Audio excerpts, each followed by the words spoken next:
atua I le nei vaenga o le aso ia mo ona whafo I le vi inga o le whamanu ma le whane tanga I le atua awa o ia lava na whaia le nei aso mai o le aso le nei na whaia I ova tātou te oli ma tātou fia ai e vi ia I le alofa ma le anga le lei o le atua ia o mwhai o na toi tai mailo o tau soifua ma so mātou wola I le nei aso lulu ia o le aso whapena o na whaia ia e whapena o na tātou oli ma tātou fia iai e vi ia eilo na alofa e vi ia eilo na anga le lei ia e vi ia ai le atua a wa na le se no lava o ia e le mawhai o na tātou o mai I le nei vaenga o le aso ia po le awa uli foi ia whianga ia I foi ia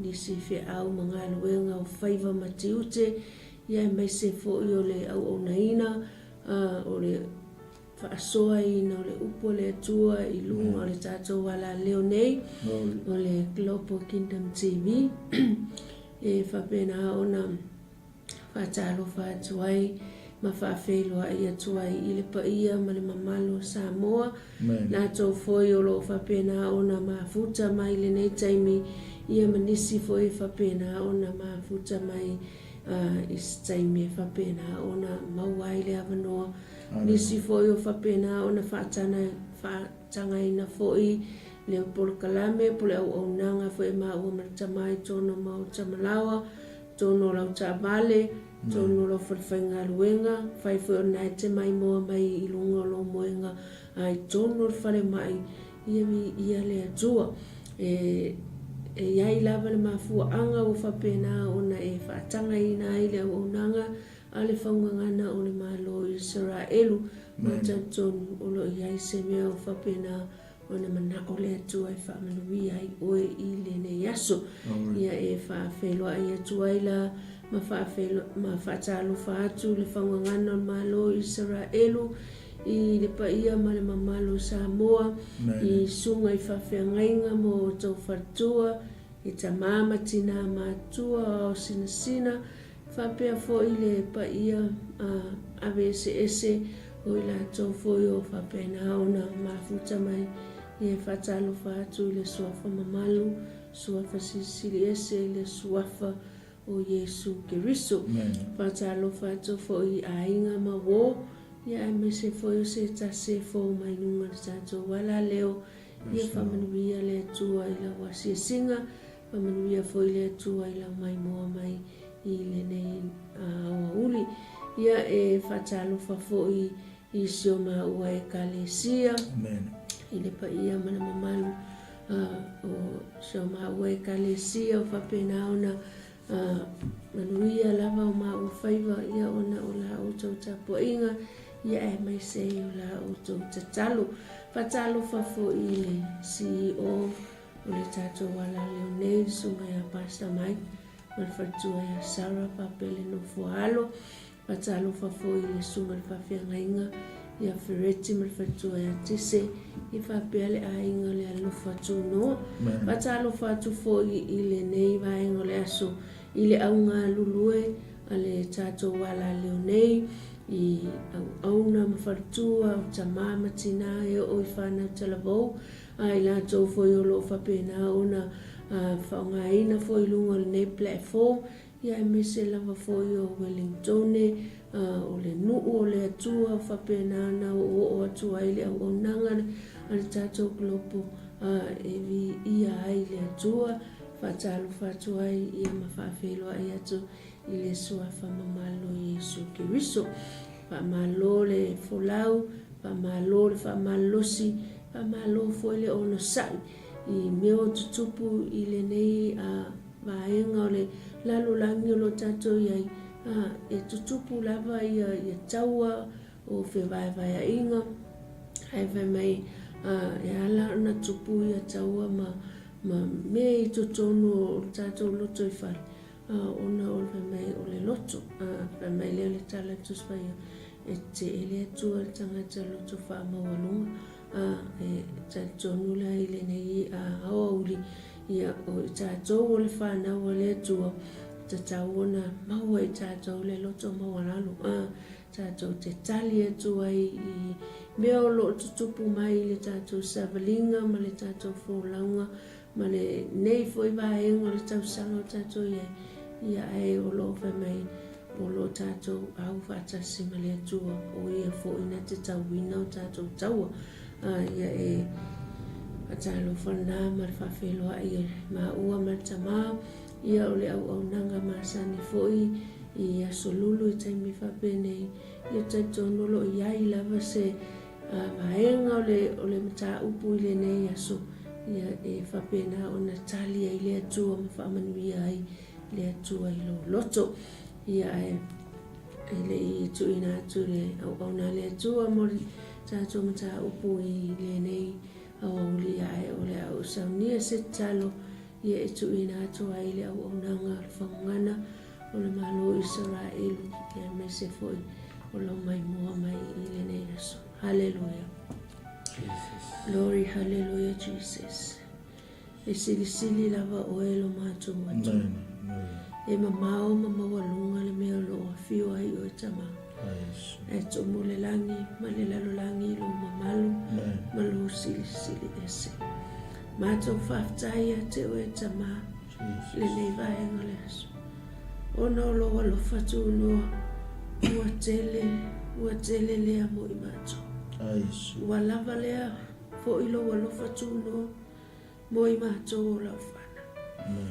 Mātou whaftai mai lava I le tae au, sao mātou wa ai ngā luenga mamana ua au, o le tausani o manu I lunga o funga o la au, o le susulu mātanga o fio ave o le lalo mātou atua. Ai mai se o le malei fua fia mai o lau whanau I whiangai I lātou whiau mga ruenga o whaiva matiute I so se au nanga lo mātou atua. Mātou whape atu ia te oi le neiva e ngore aso. Mātou whawhetai ia te oi tama. Whawhetai lo walo whatu noa, whawhetai lo wanga lelei, whawhetai lau whamalo longa, whawhetai tama I lau upu o lo whapena ona e fo ina pe ia te I mātou lo mātou atua awa o lau awhionga pa ia o le sulu le I o mātou vai male mala malama le I o mātou wala o lau awhionga pa ia fo ia o ngā ia wao ia wai e whaatonu e whaapoto ina I mātou I lau wani atua o lau awhionga pa ia fo ili atama e whata pena ina I mātou ma whaasaunia I mātou I ngā luenga lelei o malava lo mātou atua. Mātou whaaftai a nganga pa ia lo mātou visosoani o ia na te taita ina I mātou I le mea te whina ngalo ia I tama. Amen. Whaaftai a nganga pa ia o whailava oe ma visosoani la mātou savalinga te whamanatu mea te tauana o mātou whaia ai mai se o upo ala ua whionga pa ia lo mātou atua. Whawhetai tama, umana I polo misi a te I mātou o la whana. E te le tu la fua ina lava I mātou. E te iaia ia te I mātou, I so se mea mātou te o iai. Le tua pe mātou te ui I whawhita auli pe mātou te ui vanu le atole oti, pe te whaui fo I mātou tama I mea whanua noa le nei o langa. Hallelujah. E te iaia ma I mātou, e te le tu la fua ina I mātou, lo mātou atua. Talo tama whawhetai le au nanga le Global Kingdom TV. Whapena au na toi maua I se awanoa I maa ua matama. Whapena au na whaasoa I nai. Lau upu o se mori mau o se tautinonga. Ai mai se foi o le tau wina o lo lelei ma lo matango fie I o mātou tangata. Talo tamatu ina atu lau au na ia Pastor Mike Malfatua e mai se le nofo alo o le ala leo nei lo mātou atua. Iai lau whaunga, iai lau whamanianga ia te ila ua. E mai se foi o lau au na ia Fereti ma le ekalesia le alofatu noa I le whaavanoa ina pea o le whaitoa. A walo ma ua vanoa maritama whaonga ina I foi o ma ua tangata e au na e whai alo whina ngalo ta alo foi whamanuia I lau au na ia malo fou lo mātou atua, ia maua pea le malosi, maua le oli ma le fia e au nai pe fai alo fina ngalo lo mātou atua, talo whamanuia le ainga le Global Kingdom TV, e mai seo pa anga, masani le au nanga le whangana malo Israelu, ia e whamanuia ia te 𝚜𝚘𝚙𝚎𝚘, wai foi o nisi o mafuta mai o lo whapena ona iai totonu o whare mai lo mātou atua, whawhetai lau whamalo longa ia te mātou, tai lau whamalo longa ia te 𝚜𝚘𝚎.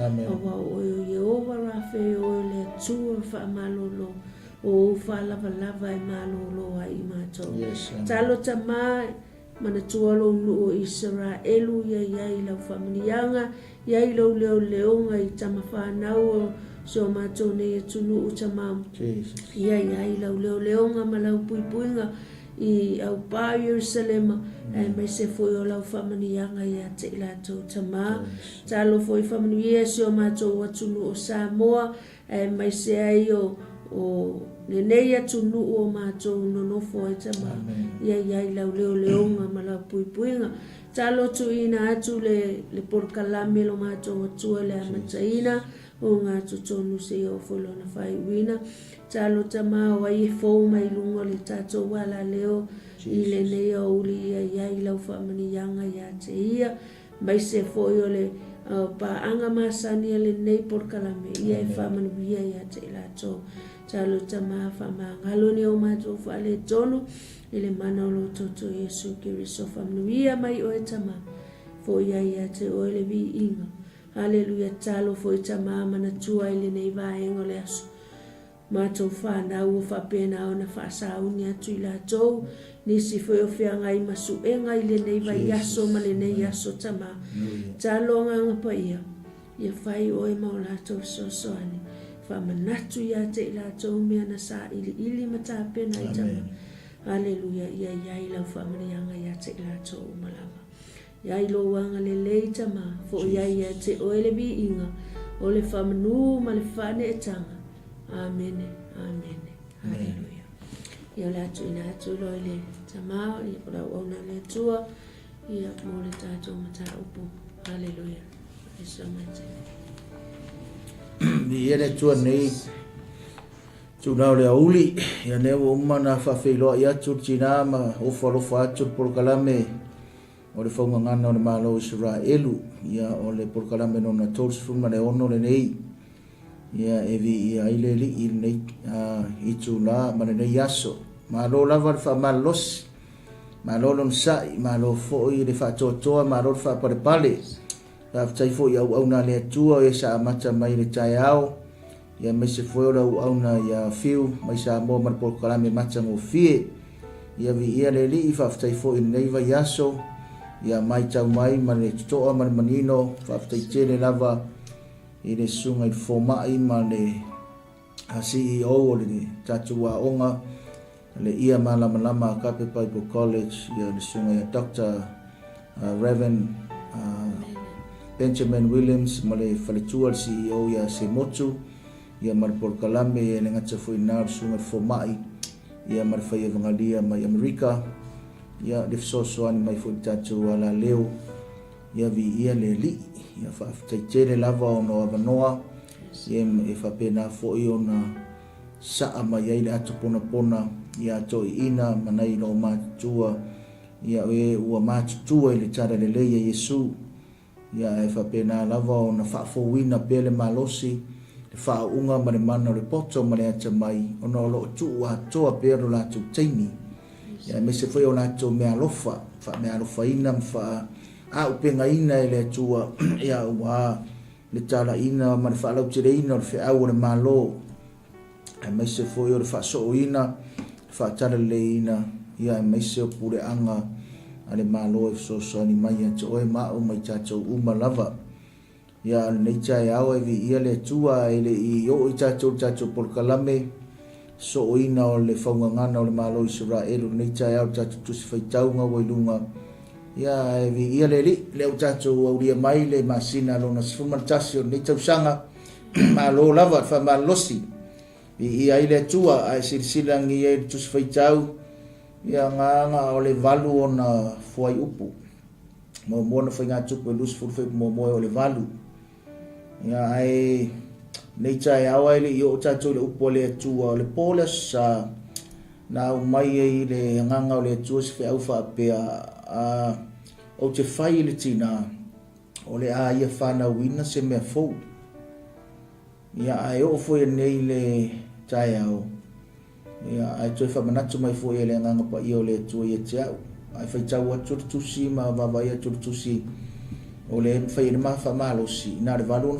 non whai upu o ngau whapera ia di ki ola o mai le whi aure ia te au i le polas ai toi whamanatu me le nganga pa ia ni tai au ia wa mai ia le numero valu mantua numero valu tonu tus pa ia numero o mea fau new things and new beginning fai lang o fa malosi te fa pe ia te oe a fai foi o nai te fa fonga mai mo mai i tato porkalame a tonu foi o se fe aule mo oe mana tua a tato tatano le titi le mene o le fa nau se me fo ia vave ana tu tato ma fo fau i le tina o la sa tau avele o lo taua e iva masina e tau avele o lo taua o ni se fitu masina a le iva lava le me masani e na tūro tangata ano ngominga na tala le tau manatu atu ia te oe ia i le nei tai au o i nei i tū lao le auli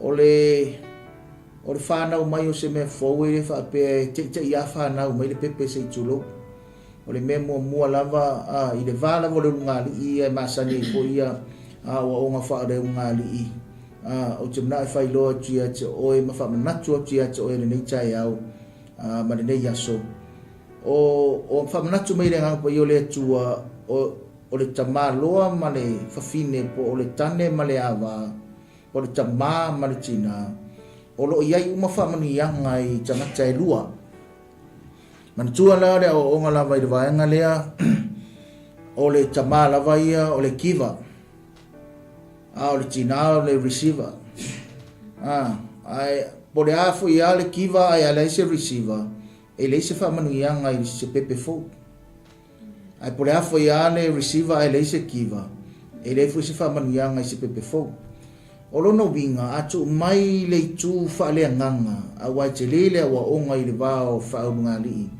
au se mele o whamanatu mai e le nganga o le tu i te o le tua na te fua ina maila na upu pa pei lava o na fua ina atu e le tamale vaenga o lona tino i le process nga whai e le tua the giver e a vatu i le receiver o le tina o nga tausia i le inga o le pepe se i a toa masina a toa vaiaso maaso o i tūla o minute ma se kone wa ato whaina i le nā tūla whaatangata na e tausia i le tina le pepe lea ai iai fo i ma le pāta le tamae whai ai ai onga o le tatou mta upu e ese mai arong winga o le tau wha mamrama atu nei vaenga o le tatou porkalame le vaenga lea onga iei lona i tū wha lea nganga o le tua ia na te au maila na upu ai fua i le tangata nga ke receive inga le upu le tua le wha mangu ianga le upu le tua tō le pūlo mwhaftai atu ia te oe mai ane amatanga o nei tau sanga lele la sauni leo whai mai le tala to ina ma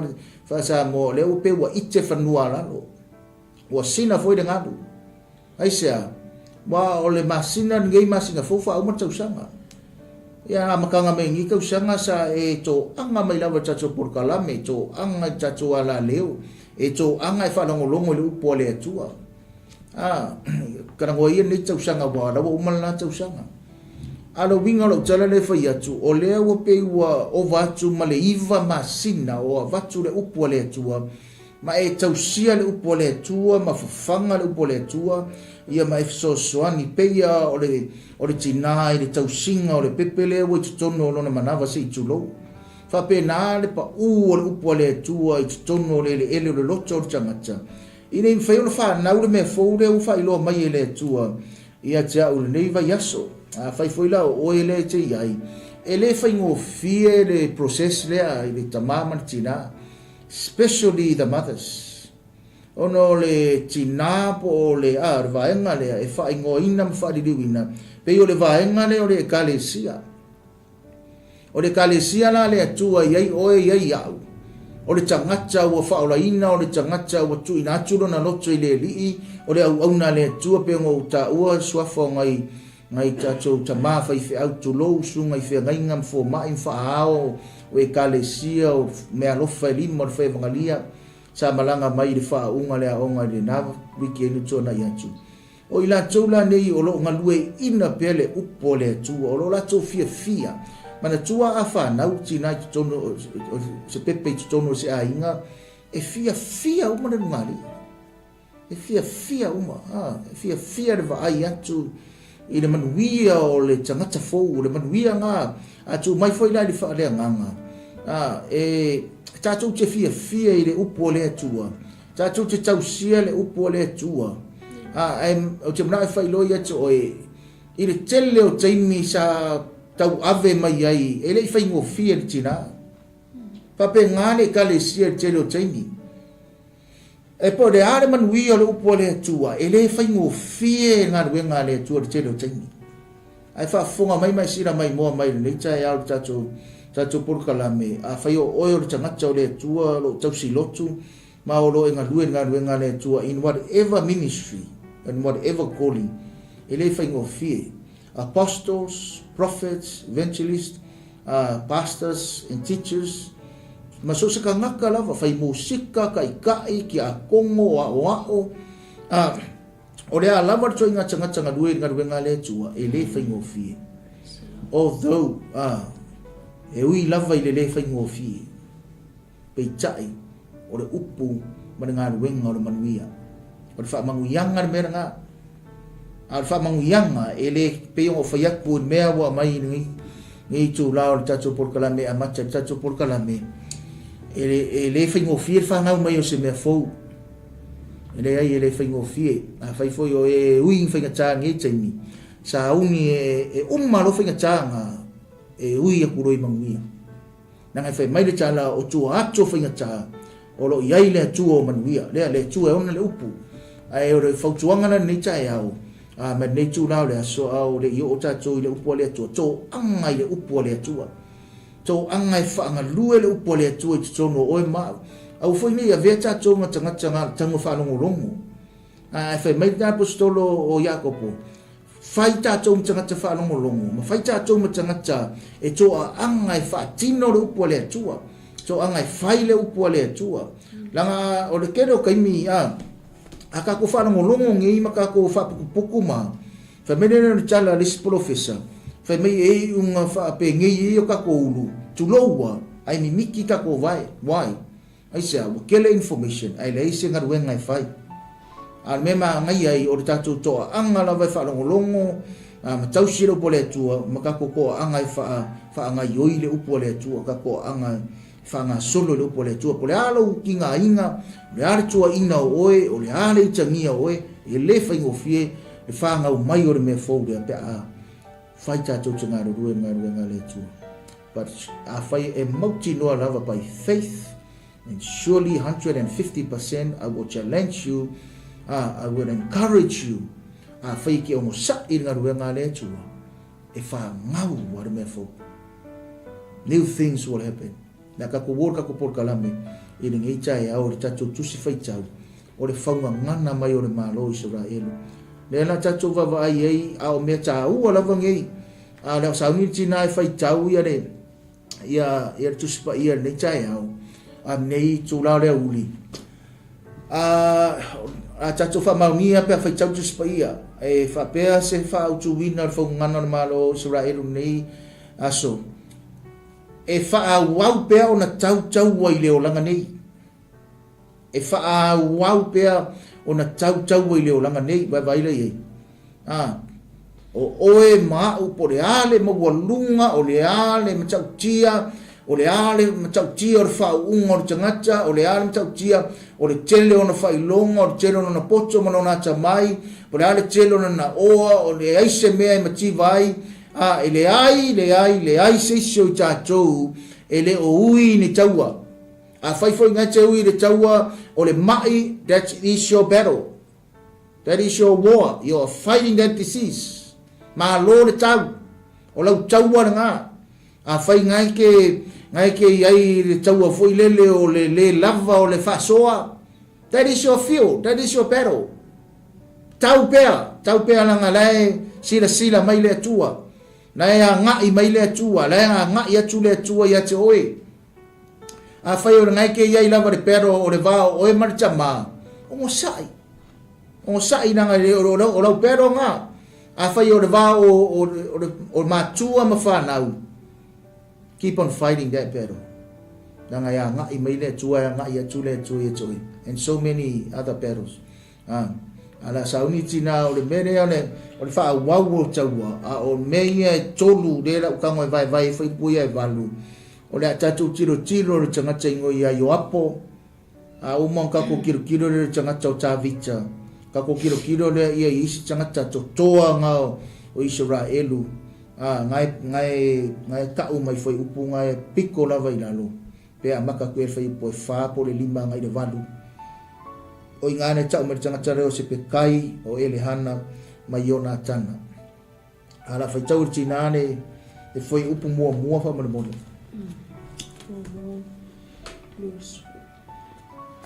O yona po o toi au lia ai le tau sanga o na po foi e o atu ai tupu. O na teita ina atu lea e o apo au o le taua. Mana wha umatia le nuu o le whanaunga a moni. Ma ua alu atu ma vangai a rapa. A ua nofo ta vita i Jerusalema. Ua fasia rapa e o apo. Ma wha umatia ai. Ia le li whaftai, lau whai tau le whai mua, le mua na whai ngā tupu dos fur whai mua. Ia sau tusi ngā sira ngei, a moso taimi whai tau iai. O tū ma ngā nuu a tu nuu ia.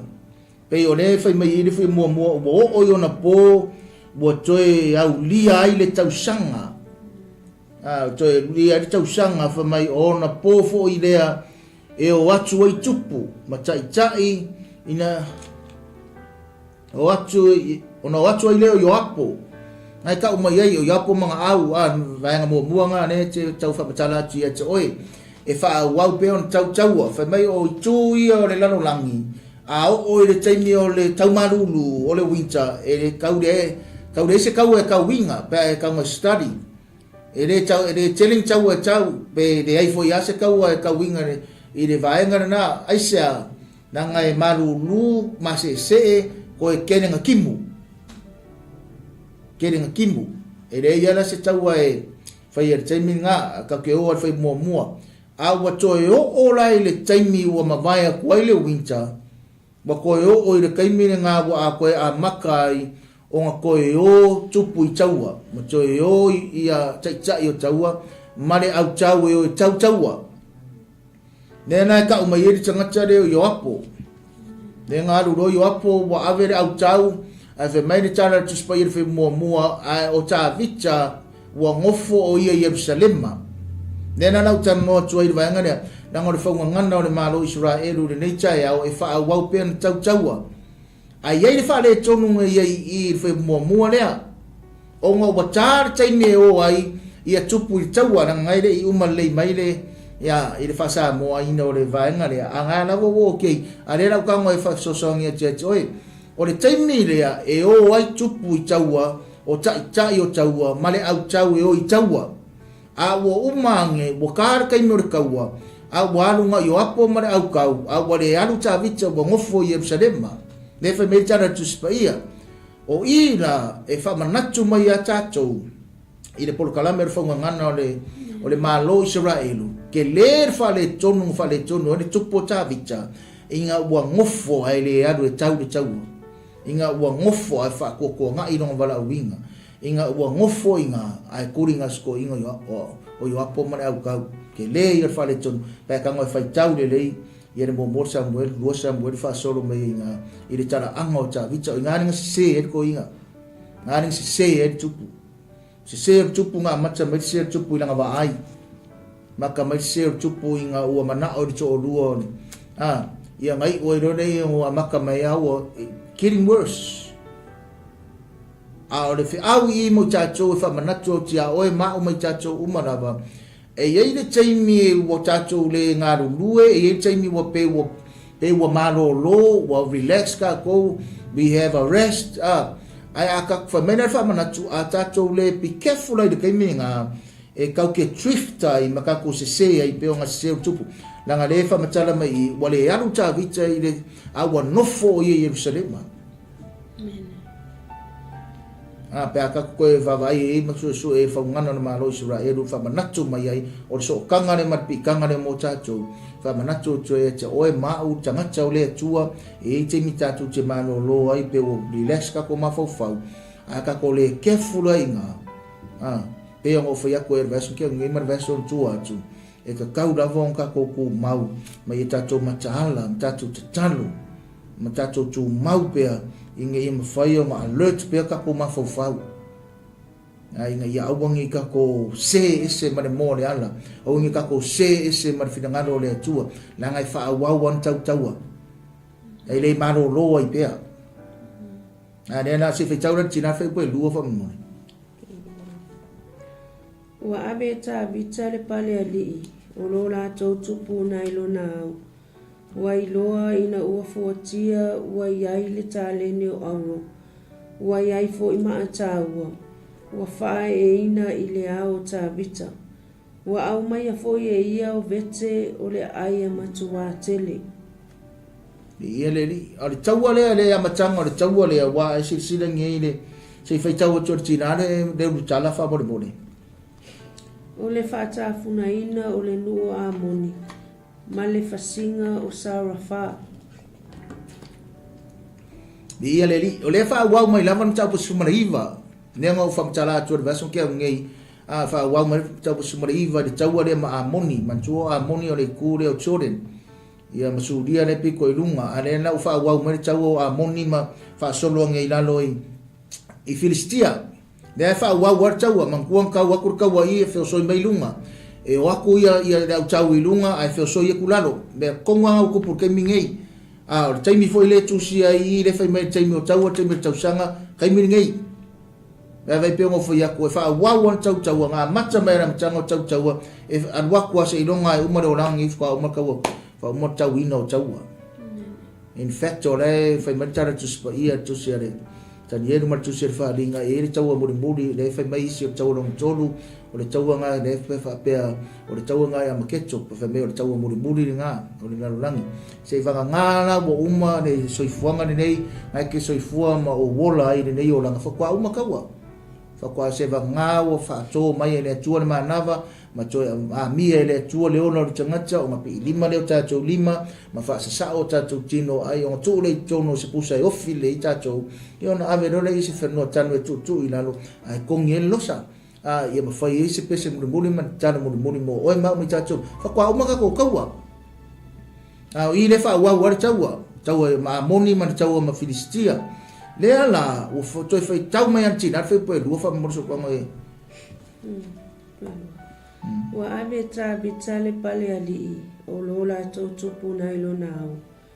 VAILOA ina ua fuatia ua iai le tāleni o auro, ua iai fo I maa tāua, ua whae e ina I le ao tā vita. Ua au mai a fo e ia o vete o le aia matua tele. Ia, vi ia le li whaftai, ia o ngā o tātou porkalame o whaungana o malo Israelu, whaftai ia I le atua, whaftai fo I le puleanga o tātou wala leo, whaftai le awanoa o whaitatoa, ia o ngā ruenga lava lea mātou ia tau whaamatara tala atu ngari. O le vār whai mua mara whai upo e rua, e whai asi te leo o whaamatara ina.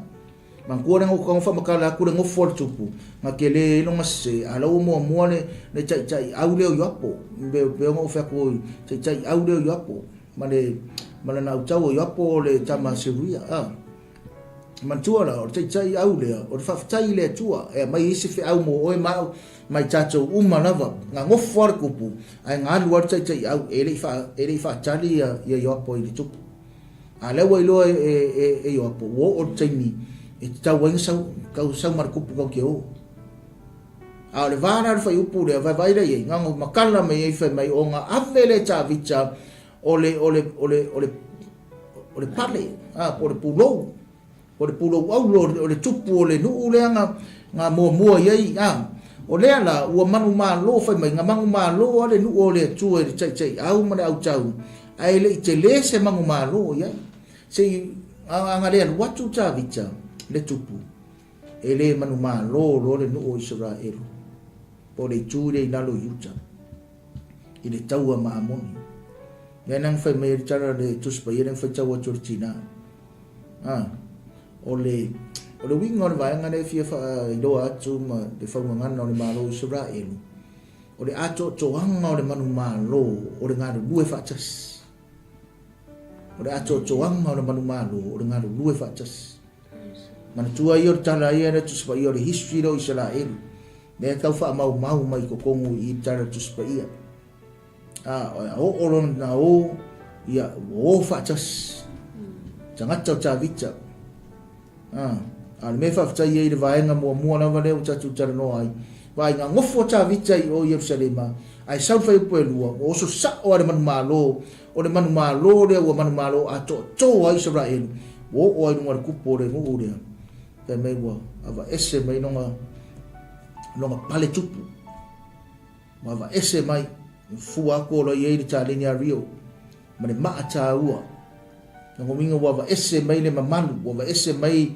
ia no ta mau ainga wa va ese mai aisa o nga le loto tas wa to le au tau Israel o se o nga mo e ma o mai tatu umala ve ni ta ya o le ni tu la le aso e mana o mir tatu nga lu fa tasi ata tonga lue fatasi po le a lava tu inga tau ina ai manga o mia le kako pulu lima fatasi e fai mai ka venga kako pulu lima fatasi mai se venga le la fai tau tina al fai po e to va mure ua ia te ina atu tangata sai ai matu atu ila toi ili matui ua mea matoi sa whapea o na whaia e tāwita i ai uma o le whanaunga a moni.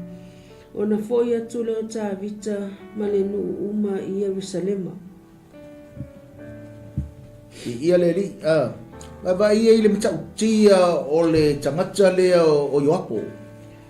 Lea ngo whea tō me mo Yoapo. Le usau ai matala anga o tāwita. E le i whawhiti le tai au leo Israelu. O le toa o le tai au leo Israelu. Kusa penga le ialu tāwita la tupu. Anga toa le tai au leo Israelu. Mua koa koa i maranga au kau ngāru mga ia. Ale la ufa matara mai fai poe lua mai fai poe tolu nga lu wenga le tupu ta vita wa waku wa fai wa va ese mai de pale ali o le tupu o le nuu lea ma wa ave le vete wa ave me tele mai le nuu lea o amoni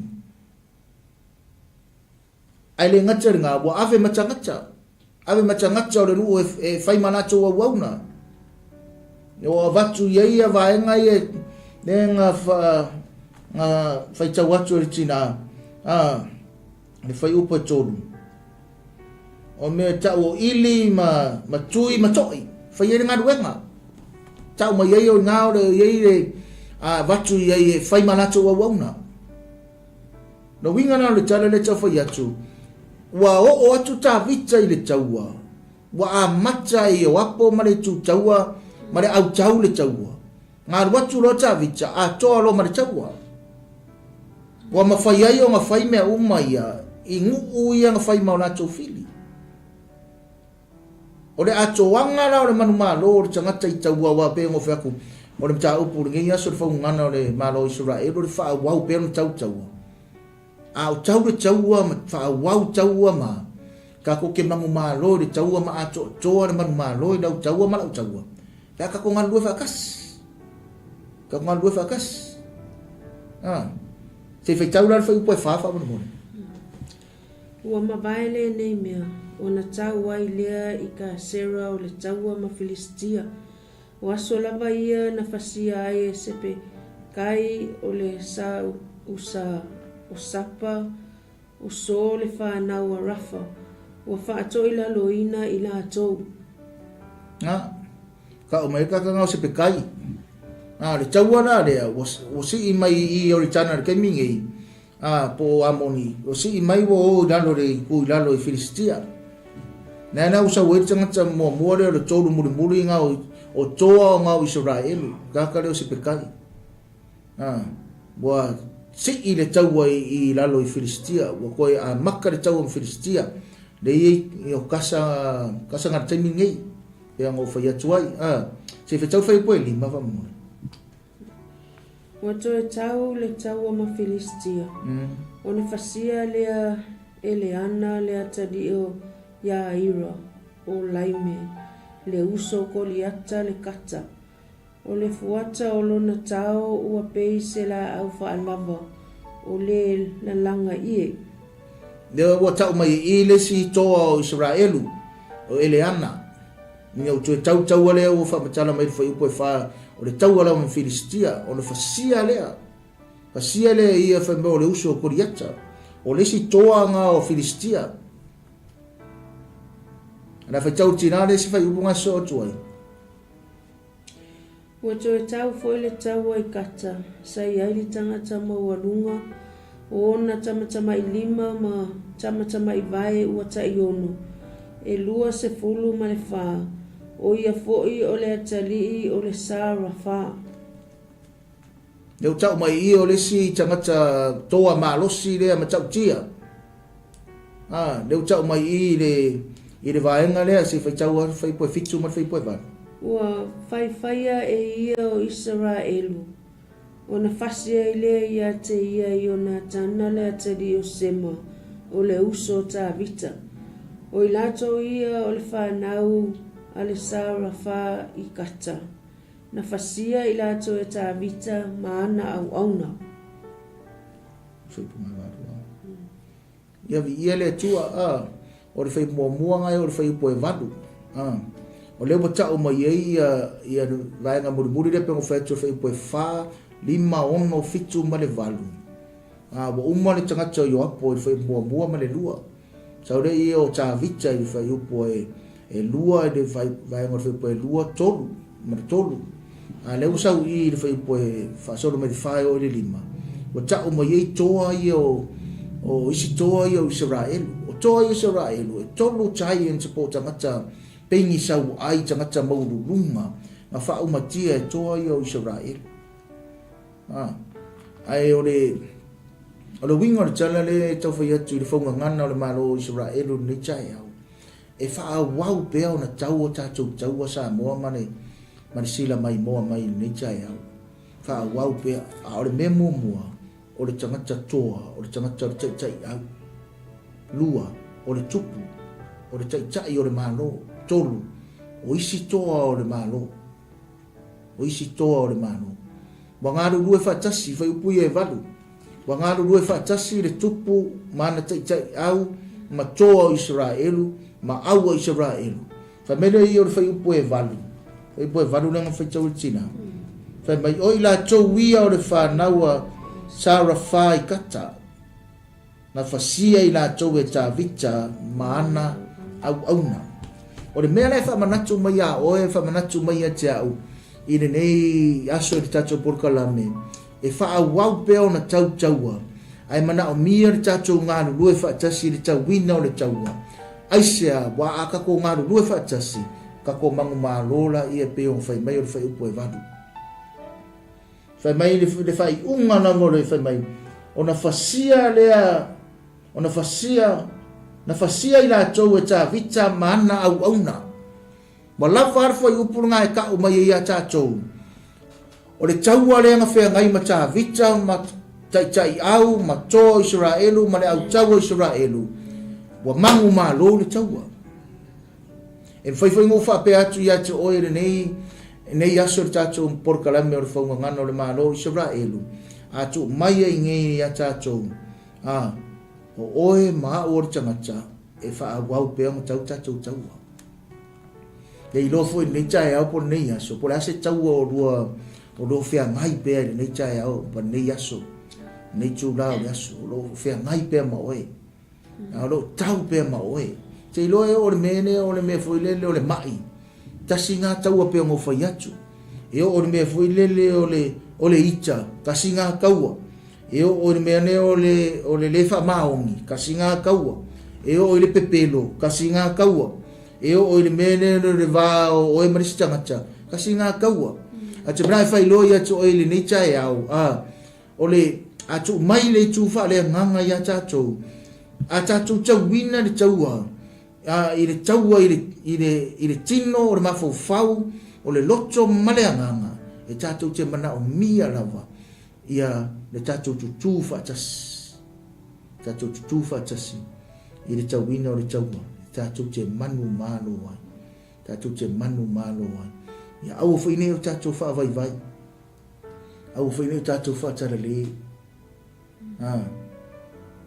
ai sea na ngai fea ngai pe o e ma o mai tatu ma tau o le nei o langa fe vai inga o tau o le nei o langa o mea lava tau lava le taimi uma pe ngo fa atu se ivanga ngabo uma ngai o langa ia ona uma le o tatu tau a nei tu la por kalame na tuina turtina fa pe na ona e pe ise mea o tu ye le tu e no tu e winga na mta upu e fingo fia van mta upu o le fa wau le ona tau ale nu o le tua e o mai ai le kai au ma le aso ngei ma le kaimi ngei la va tau le tau ale nu o le tua ai se umo ka ole fa o ma tu le si vai na ana tu na turtina ia ni tu la na so vi ia le praise the Lord hallelujah ia vi ia le tua ma tango fie na wale le upu le tua papena ona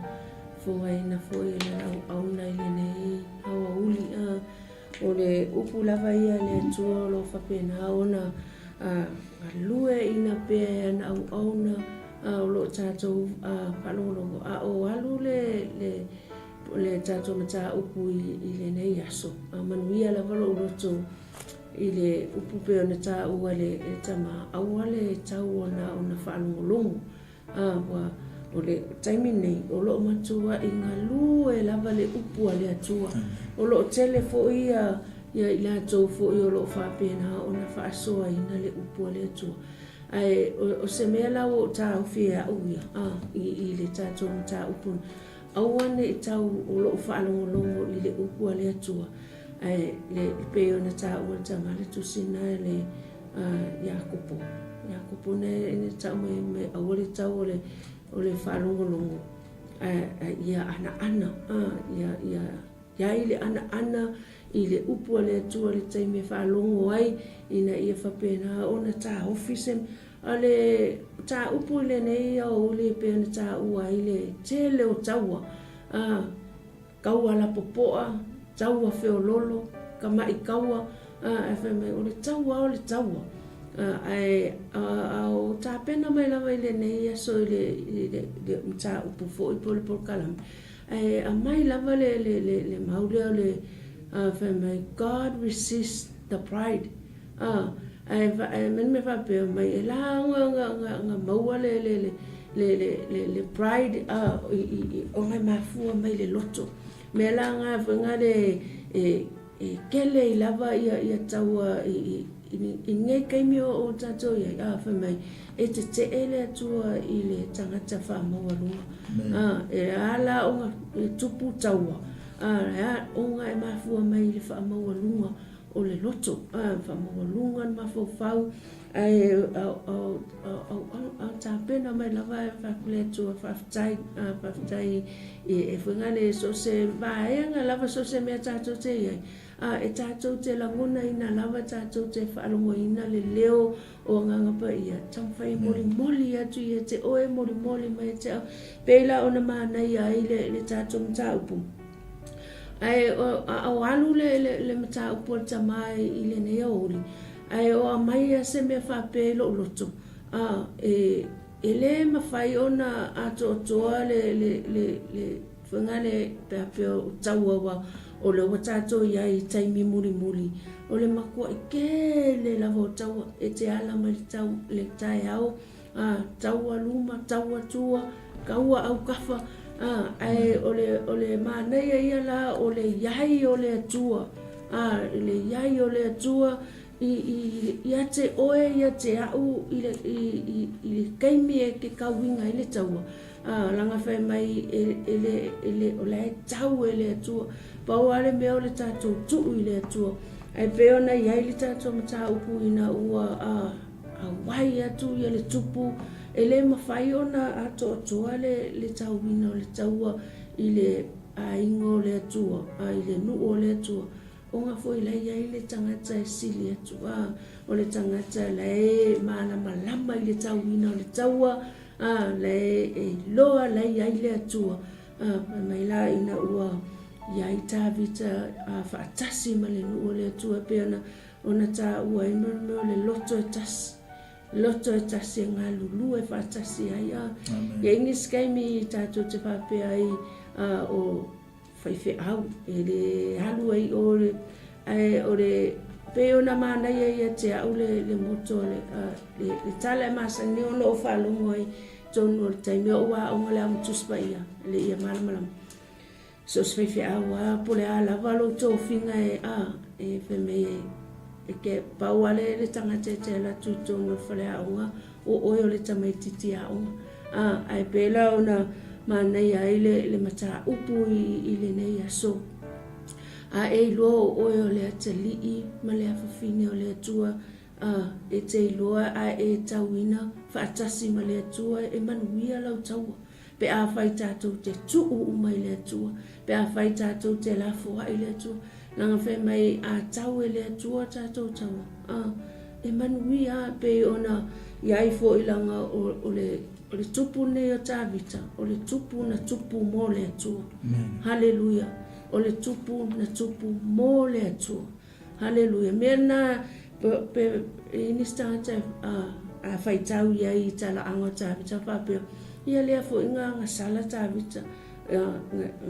tau fo e tāwita taua toto lima ala e whai mai le tala le tuspa ia whai mai ua o maua tāwita le talio iese o le tangata e tusalo na loto malo unilo langa foi o le tangata ai loa e tāwita se whai mai e loa alu e loa alu i lumo lo nātu whai mai e o fo ia le ia tala haleluia e loa na whaamaua lalo i lumo le atua langa foi o ia o le tupu mo le atua haleluia ia e pēla ona mana ia e le mata upu tātou mata upu fo i le neia o lia te leo taimi te leo aso te leo minute o loo matua inga lue mai le li o le lalolangi haleluia ai o i tātou o tangata o loo tātou au ma le atua ia e manuia lava taua o mai e peona tā ua le tama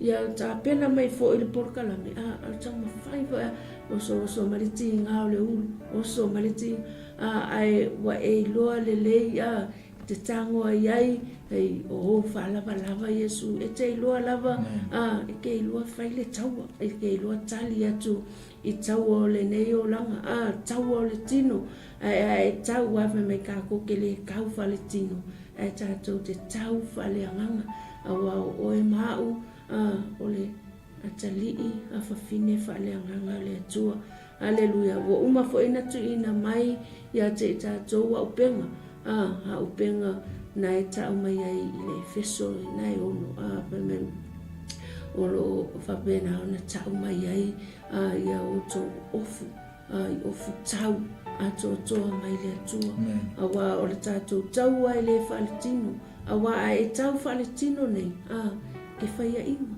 e ke ko i lalo popo ai o i tātou o atali o tātou o umona whaamau whailunga ina e anganga pa ia whai mai tātou te tau e kau mai le lalolangi le tino e tau mai le lalolangi i pelu haleluia o i tātou o le whanau le atua tātou te tau whale anganga haleluia tātou te ngana o mia le anganga pa ia le atua te ita ina i tātou so se taimi ma so se aso so se minute so se kone au tātou iai le nei olanga Wai ke lea o mea e te le I loa mua o kaua e le I o iai lo soifua ma mua. Ale ue pa ai atu iai. E o fo I tono whanau. Taua fo I le vau mātua whanau. Ua e loa. Le mea e pa penao na lo tatalo tuli vai le atua. Hallelujah. E le whaingofia le taua. E le whaingofia le tātou wō I le alii. E whe mai tātou te mawhaia mea oma. All things are possible. Ia te ai. To those who believe. To those who believe in God. Hallelujah. O tātou iai fo I la le tātou savalinga. I le tātou savalinga I le nei tausanga. Te whamalo ia te oe. Te whamalo ia te oe. I lo tau. I to tono lo ainga. O le mānei ai o le mata upu. O whapena o na whaasoa I na fo I lana au ona. O amai lawa ia te au. E le mawhai o na ato atoa to tono le ainga. Pea le ai tama. A whapea na o tina ma le whanau. E iai lava le vaenga o le ainga lai misi. A whapea fo I lai iai le tama ma le whanau. A lai misi tina. E le ato atoa to tono le ainga pea ona ta ua le tama. Mea le ngā lulu e whaatasi. Ngā lulu e whaatasi. A whapea fo iai le tama ma tina. E le ai se whanau. E le ato atoa le fia. Manuia lava le loto I le upu a le atua I le nei aso. O ta ua I fo I le whanauina o se mea fo. Hallelujah. O le fina ngalo o le atua ia te oe. Ma I tātou umalava. O le atua o mea fo. Whai mai o le tele o mea lema na o le atua e au mai a te tātou. Ai le mawhai ona au mai e le atua. Pea whai e le ai o tātou loto. Pea whai e te le mana o iai. Ai o le tele o mea fo. Ua o shea le nei mo whamalosi fo ia te oe. Langa o tofo me le suama lie o lo walu I le atua. O tofo o inu le suama lie. O lo mafuta I le atua o lo. O lo tuufangale o lo taua le atua. Awa kako ka mawhai e kau lo kako malos. Papea, yo au ke lero kingu. Ke mawhai ngo kau ingar kau ale. Ke mawhai e. Ai lava taimi e kau ai umalo tātou malos. Hallelujah. Ale manei ia. Fuingale o se ainga. Ale ato ta maharti na o le whanau. Po ha taua. O a me tutupu. Ai atu tu whaatasi le loto itas. O oe le ekalesi. Hallelujah. Tutu whaatasi so o se ngā luenga, so o se au nanga. E whai mei e pulpulu lima whaatasi e mama e se avenga. Hallelujah. Le ainga o le atua, ata li ima whawhine o le tupu. Hallelujah. O tato iai ilu I tau o le nei o langa. Hallelujah. E te le tau whaale tino. Ua e mauti noa o oe o le tangata lai iai le atua. So se mea ka koke oai. Lai muli a le atua. Lai te tai tātou e nganga pa ia. Lai iai le atua. A whai e te tari tonu iai. A whai o le nae e sa eu lau kuka. A whai o le nae te whainga ruenga. O le nae te ta oto I lungo long moenga mai. Hallelujah. Hallelujah. Ngai iai le atua. Hallelujah. Ngai kam whai le atua. Tala noa atu ia te oe. Wha losi atu ia te oe. Wha la e awu atu ia te oe. Hallelujah. Wha meina te le tu la fo ina. E nā te le tu la fo ina oe. Na te le tu la fo ina au. Hallelujah. Mea le nā manuia lava le loto. I whaftai fo I le atua ona o ala leo. Hallelujah. Peo na iai le ala leo le Global Kingdom TV. O le ala leo le maaola. Hallelujah. So se ala leo lo whapena o na ngā lulue ai le whanau o le atua. I le upu o le atua. Hallelujah. Amen. Hallelujah. E le whaia fua e le atua lana upu. O le upu o le atua. O le atua lava leo. Hallelujah. O lo whapena o na ta'u mai ai le mea le fina ngalo i le atua ia te oe maa o tātou te paia. Hallelujah, le ainga le Global Kingdom TV i le nei au uli. Hallelujah, a whai o le halawa se taua, le ase mea o lo e whaasanga iai i le nei au uli. Hallelujah, awane i ngalo ia te oe, o le nae te whaasanga i le atua. Hallelujah, whaasanga i le atua, pe o le 𝚟𝚑𝚙𝚎𝚘, whaasanga e o umata i maunga, ele o le maunga la le te pa ai atua. Ai o le atua, whaasanga i le atua, e o mai ai lo visosoane. Hallelujah, le ala vase mea le na te mana o mia, o se ngaluenga, so pepa no fomau, o se whaamalolonga le atua, o le toi whaafowino le mafutanga ma le atua, o sesi o lo a inga o lo e mana o e tai mai le whaolatanga. Hallelujah, ele haise mea whaingatai le atua, pe a whai e te mautinoa. Hallelujah, o lo o iai le atua whaatasi ma oe. Hallelujah, manuia lava la lo loto i le upua le atua i le nea uli. Tai tonu e au ngāia te oe e sili ai. O na au ngāia te mato o lo whapena o na whaasoa i nā atu le upua le atua. Au a lo tato ngā lulua ngā le atua. Tonu e ini si taimi e tau tongi e lau solo. Hallelujah. O no ua e whapea, I had enough. Hallelujah. Ai o le taimi a le te whai e lauta. A le whaafofonga le atua. Kai mila ngai koe kango mai e le atua. Pe a whai e te ilo na whaamaua lalo. Ma e toe ba ai le atua, whaasanga i le atua. Kai minga e kango mai e le atua. Koe a bako le simano se sili atu le mano sinei mo. Kai minga e kango mai e le atua, whailoha atu i te oilo na whina. Kai minga e kango mai e le atua, ma koe whaamalo losi. A upenga o lo whapena ona e tauina i le tau. Hallelujah, le a inga le Global. Hallelujah, o lo whapena ona mafuta mai i le nei o auli. Hallelujah. Tusa malawa i tātou. Hallelujah, e ui lawa ina ese i a tō whinga ma walauina o walauina i tātou. E tusa lawa i tātou i lumo le atua. Me lea i a tātou wola mautinoa, i a tātou wola, ia e ola mautinoa, pe o le message nganga mai a tea, ia o wola mautinoa. Lele wingo le upu ola mautinoa. Ia o wola i le neolanga. Ele, I'm not belong to this world. Tātou te le, tātou te, e ui lawa ina tātou iai le nei lalolangi. Hallelujah. Ai tātou te ele whaile nei lalolangi mo i tātou. E iai le nofoanga wo umo na saunia e le atua.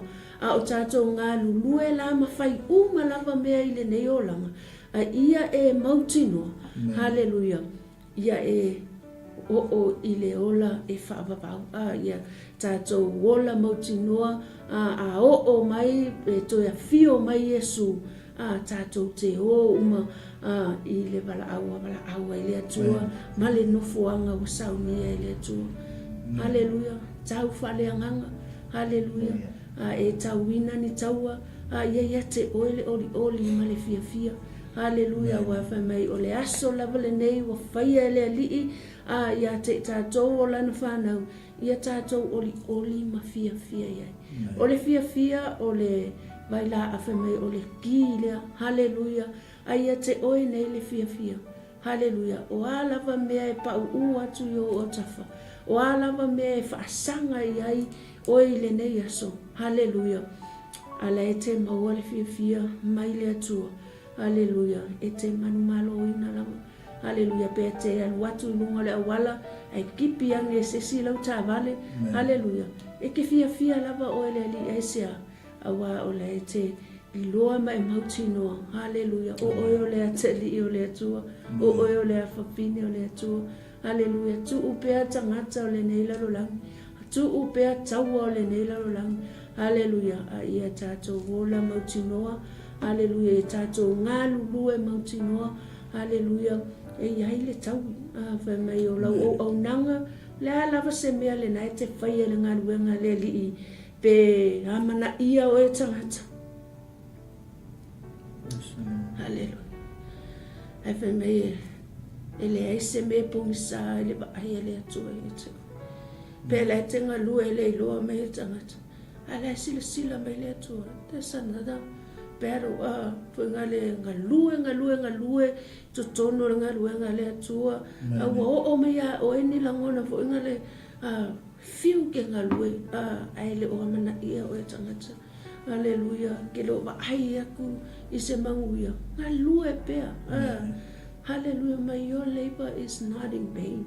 Mai ele o se mea fa le nga lo tauti nga ile fina nga lo le tu. Mai ai lo taui o lo sa honi mai sa mai Yesu.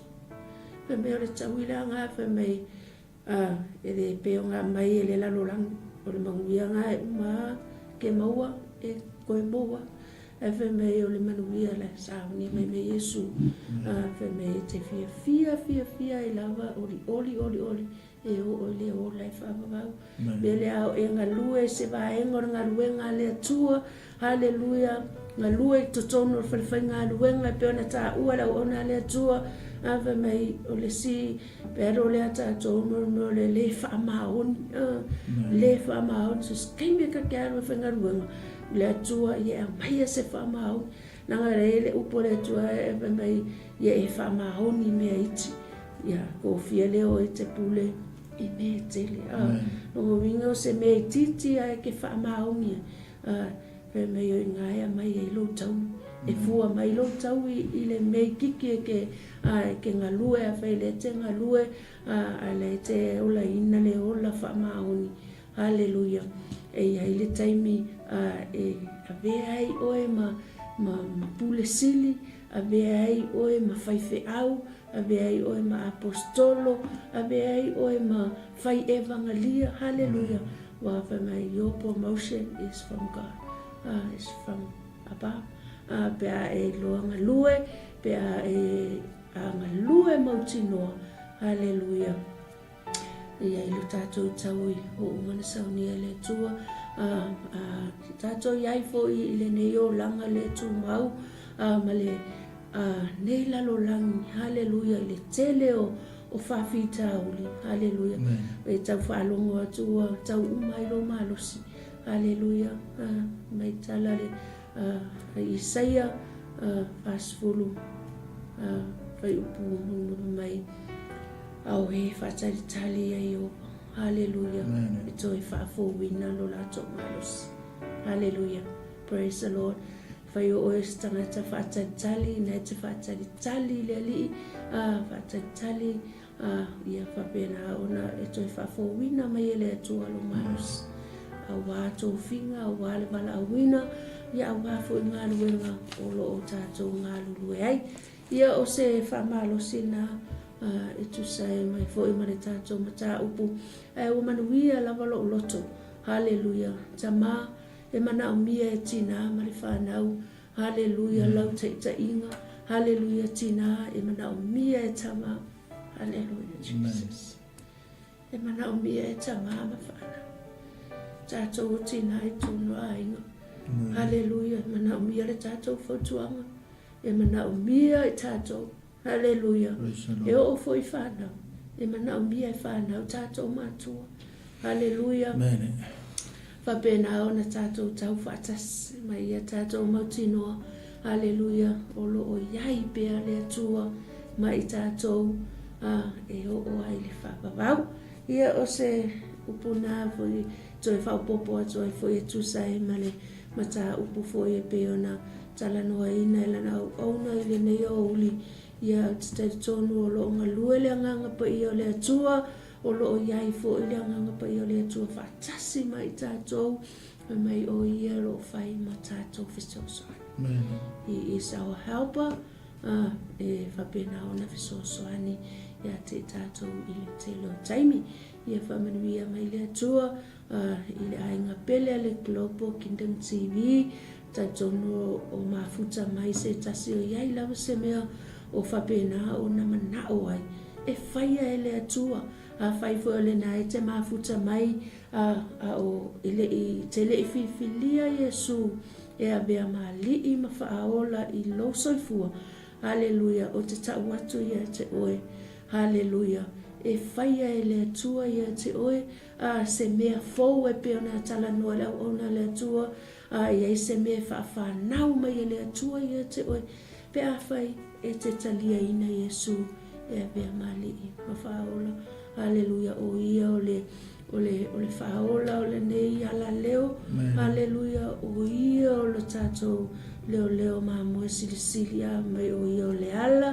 upu moni ma le ola, o a avenga, o a mea mamafa o lo whapena ona tātou tau avenga, haleluia, pe mai, tu watu mai e te ia, haleluia, e a mailana, a moe a te tātou mailana, a moe māmaia, haleluia, ia whamanuia mai le atua, i le tātou a inga le klopo, i le nei auli, haleluia, God bless you all. Thank you, Jesus. Ia, i ene tua, whaftai tina o no le whasoa le fiafi, tu sai fo i mane upu a le li. Ia ai, whaftai fo i o no le avanoa, whaftai atu i a te outou, ia, i nā tō umalawo e o whapena o na mai moa ina tātou porkalame, i le nei tū la, ia nisi fo i o nisi o la whapena o na mose avanoa e te sila ai ma e mai moa ai steimi o i ruma, o steimi fo i muri ane, o le nei fiafi o aru le whamarosi e tina e, whamanatu mele anganga pa i o le atu e te au i le sila fia o le atua. O le sila fia o le atua, o le poto ma le mata i sau le ata maine o le atua. Whaina whaingoa ina whaapea i le term i te tono o le suesue ina o le atua, whaapea o le study of God, whaapea the omniscient God. Or the omniscient of God, or the all-knowing God. O le sila fia o le atua. Yang maile o se whamanga whapea te au.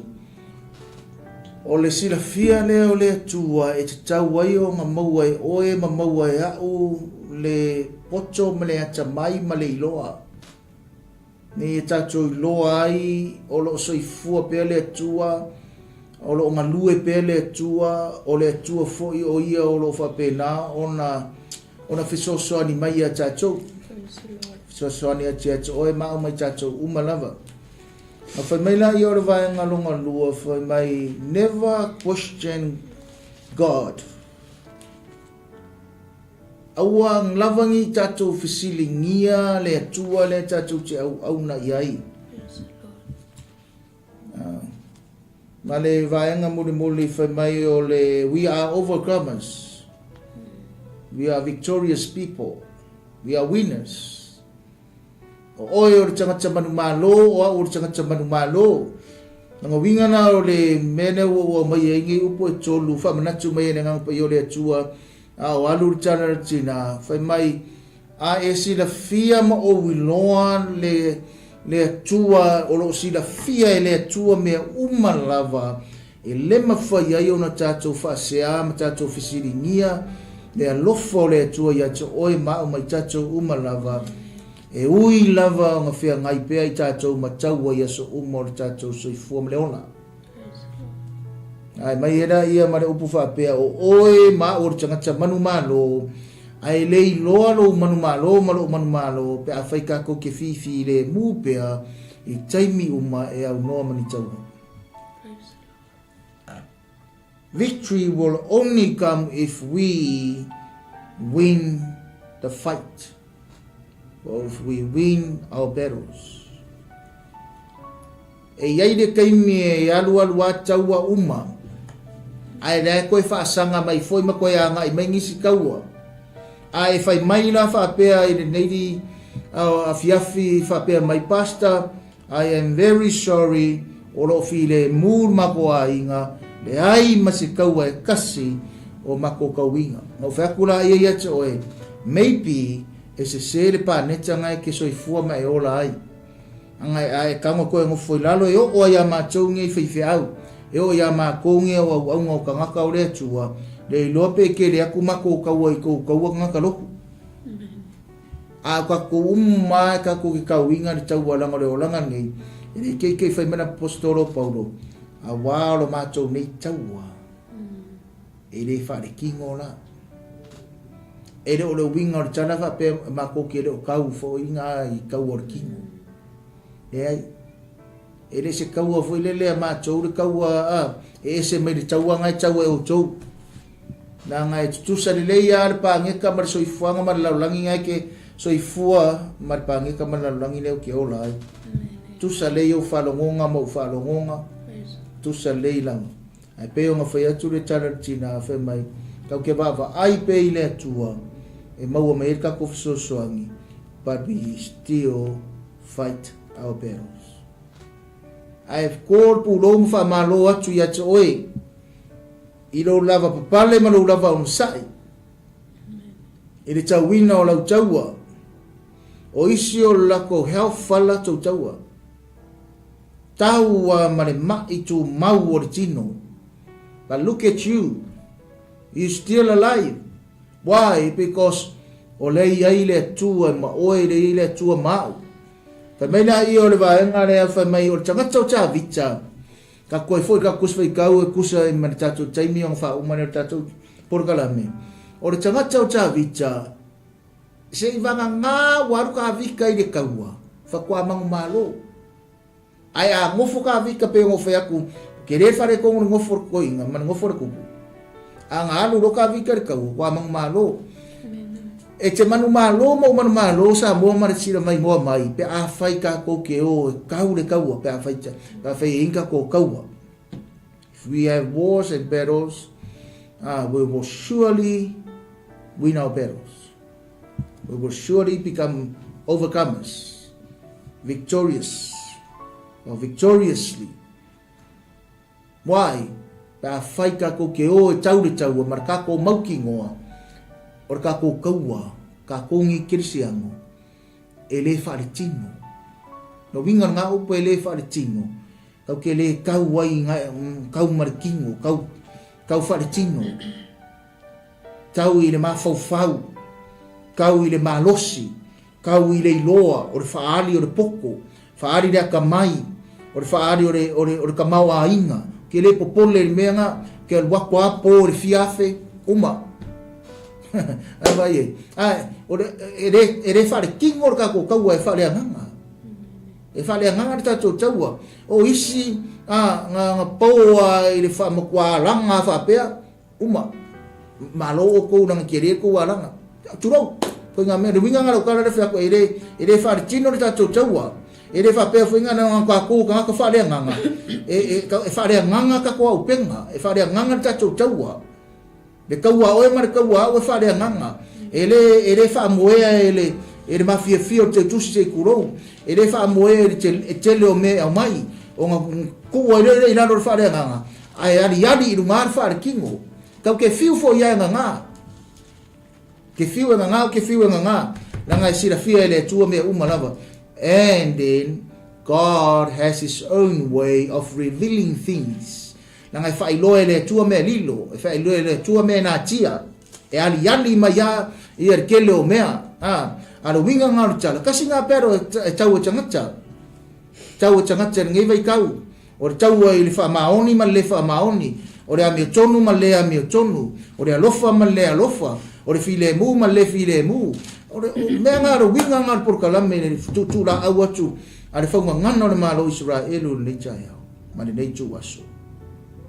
Tatou te manu malo la mangu malo le tupu le pe alu le taua lesi me I ya wa onga mo tatou mo oe ma mo tatou umalava fai mai tatou te manu malo ona o tatou vala a wina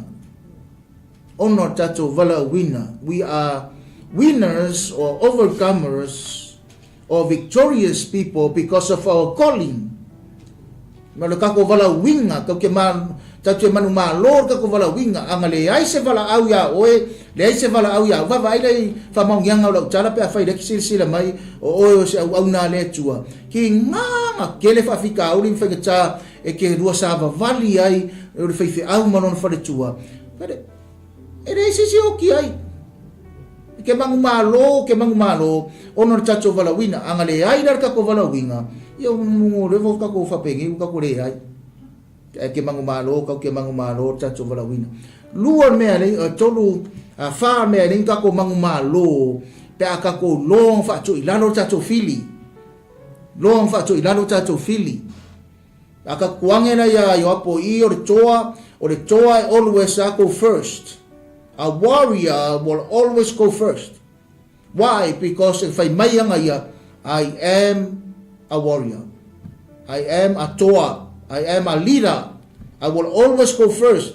Ai muara e muri atangata ya toi e muri mai tangata ya tau on ka ko mawara mangumalo ai se ala ngai kor kai a kor kai e mangumalo makanga kai muri ai a I de vanga ne fa mai loa o le vanga fa ia tato lo na fa to ilano de fili vanga muri na ngau te feta no toi tau ile martato taimi ia ka ko lo fa ko ilano ka ko fili isala elwa ia mai ar fenga tuai mai ale makanga e o mai ai aso ngi pe ngo fai aku they know how to defeat their enemy in whatever way e ui mai ai le enemy lau fai mai tero tangata wale alo ro fai Israel I ka mai ki makaka ma kuama a fai o lai loa Israel fa ko ilano le enemy no matter what. Why? Because lang e poko ia re ngira rangi poko ia vai le miria re ko fa ko e ka fai ke ka ko o anga pu e menga ka mai ki pu e menga ka ma kua a ma pu e menga kala fuinga ka fai e fa le anga ko ka ko ma fo ia Israel fa le anga tuai male na rangi a ko ia Israel ai re do e le me mungi nga ngai kupu na lafia la wa mas ai fa mo mai do mara Palestina there was se ma ko ma Palestina na rangi a toa ma fu mai sia na ngwa wenga fili ka fai fa soso fa se ma fa anga sala tato me anga nga fai ia ka vika a le me fai tato ia ka ko loa o nga fa to ilano tato fili ma mai le upu e tolu ia ja fa mai o le toa tau tete na ngo wingo le toa e loa tau le taua e tete ai fili to defeat or to fight against the enemy. Fa ai o por kalam mer fonga ngana le malo Israel ni chai ao fa manatu mai ai le nu o le tua I le nu o sa mo matato umalava. Israel knows how to fight their enemies and how to defeat their enemies. Those people go against the nation of God, and so as we. Ka ko tangata o le tua o ta tau Israel fa le nganga o pe mo fa yato le tau ai fa le nganga o ta tau I lon te el fili langa ulawa makanga o mai le tulo wale por kalame mar fa fonga mar sira mai mo mai o makanga o mai le ma fo favor fili to tonu o mea le malo le tua o mea fa ngau le tua o mai kongo e kalesia o mai kongo o le ainga o Kirifi a le memanga o mia ta tau ia mataala ma ia tatou loa o nga fight against the enemies. Ke el fili. Ke el fili. Kau ke alo lofa ele a inga le fili ma le tangata o le atua. No. Ele mea ngarenga ka mo fai le fili cancel sa wa Yesu. Mea ngarenga mo fai le fili e awangi itupu le mele o le fa sataroino Yesu. Ele a inga Yesu ma le fili.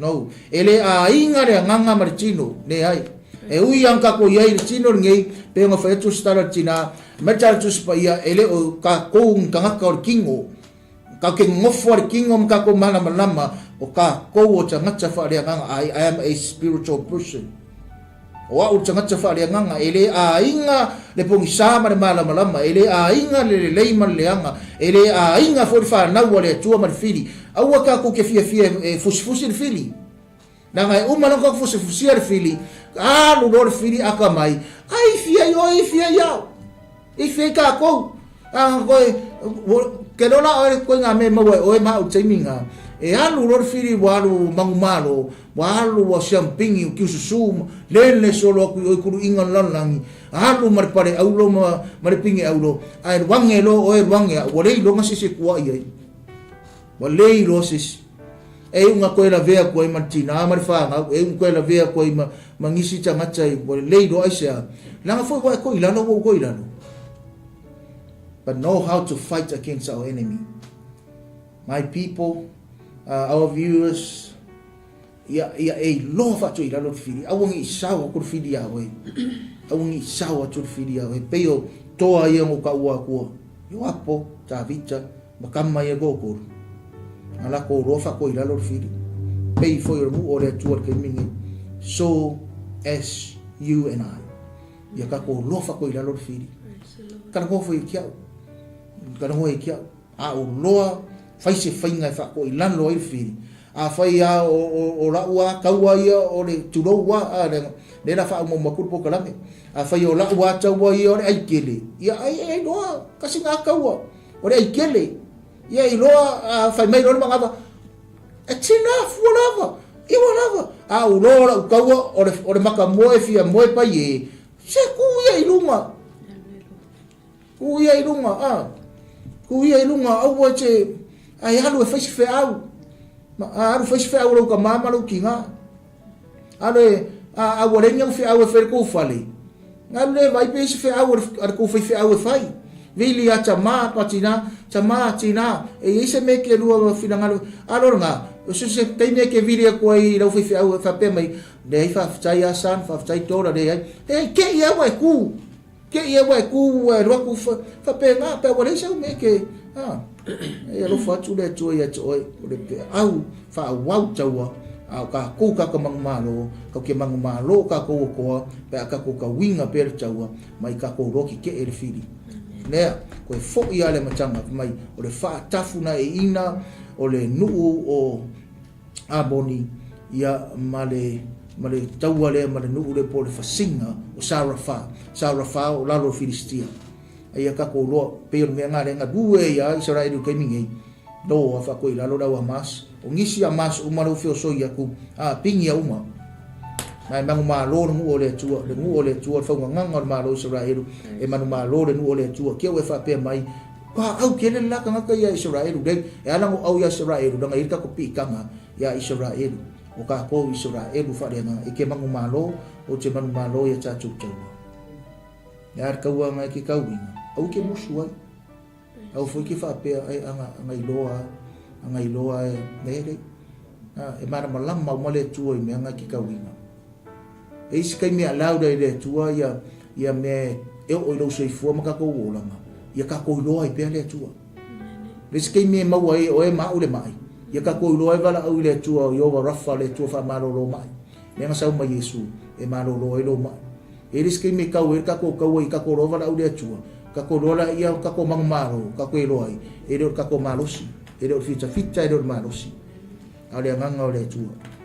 feta la ile tu tama fa ftai tele lava ila upu tai fa manatu mai o wa fioma fa ftai o changata le tu no mai moa ma fisoso ani mai ma ko meni mai ma tatalo mai fa ftai tele lava le tu o se awa onga mo macho u malava e ai fo i ma u le tu nanga lo macho fa wau pe tau lo tawina pe tau ai macho lo macho tanga manu malo pe fa pe macho ono sa ia macho tau macho to malo lo sio macho cha ia macho e fa pe na na fa lo atu ia tanga e mesele tu ia macho lo fa to ila lo fili ele manu malo se fili ai manu malo Yesu ole li ole ola fa manu ia o ia tanga istasio fia molo malo longa pa ia tu lo fa malo longa mana lo fa sa lo tonga lo fa masenga ma lo fa ma fananga yo fa no lo fa so soani lo fa unga le ie